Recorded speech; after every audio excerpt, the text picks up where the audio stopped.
clearly Kenyans have been starved of good investigative journalism. Okay? Because I'm so happy for KTN that the piece they did, the investigative piece they did on the Msando murder, continues to get very good press on social media. People are posting and reposting it and discussing it. Well done, Kenyans. The reason why I encourage this is that investigative journalism is a cornerstone of any great democracy.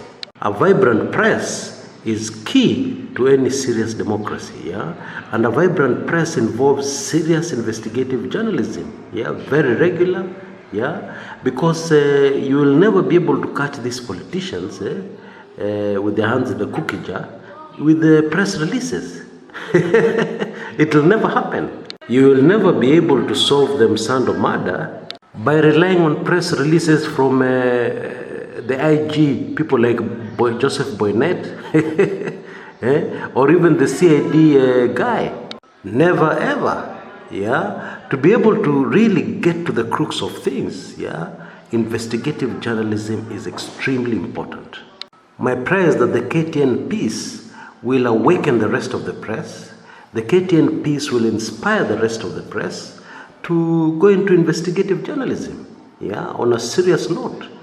Because the people demand it.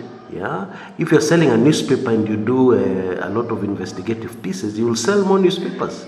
Your TV station's rating will go higher. If you do investigative pieces like the KTN.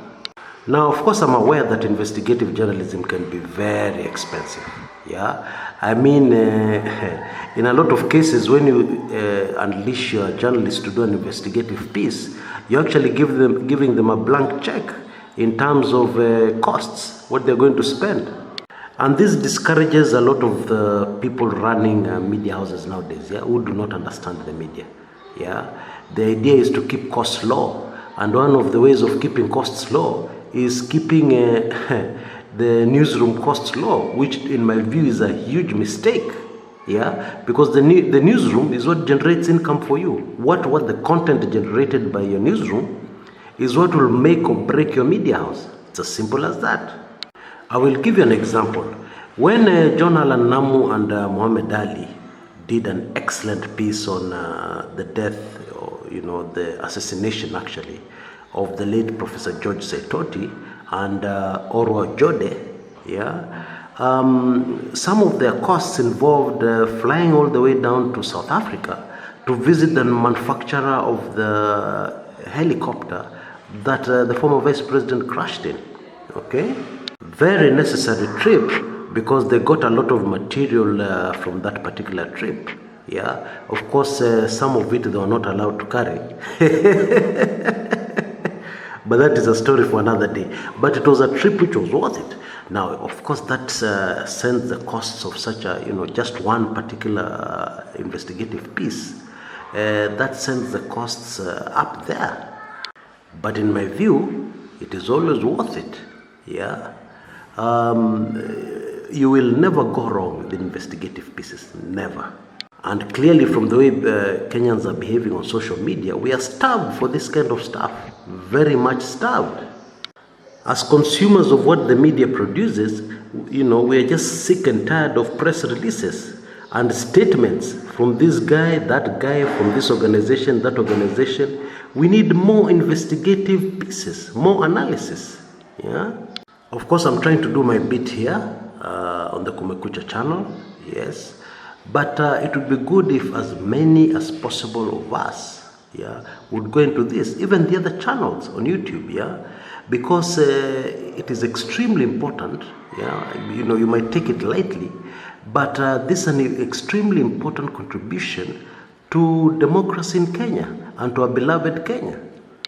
Which reminds me, I've done a very interesting investigative piece, that actually reveals the identity of one of the people involved in murdering Kshs Msando.